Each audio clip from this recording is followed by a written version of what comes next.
ভিডিওতে দেখতে পাচ্ছেন এগুলো টমেটো গাছ। এই টমেটো গাছগুলোয় প্রচণ্ড ফলন হয় এবং দেখুন সমস্ত টমেটোগুলো একদম কালো।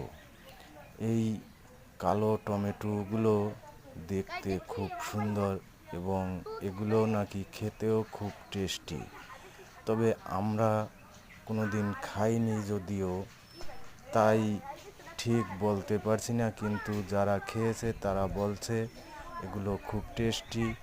এই টমেটোগুলো রয়েছে মুর্শিদাবাদ বাগানে, মুর্শিদাবাদ নবাব সিরাজউদ্দৌলার বাগান বাড়িতে। দেখুন জায়গাটা কত সুন্দর পরিবেশ। এই পরিবেশগুলোকে খুবই ভালো লাগছে এবং এখানে আমরা 30-40 জন একসঙ্গে ঘুরতে এসেছি উত্তর 24 পরগনা থেকে। তাই জায়গাটা দেখে খুব ভালো লেগেছে।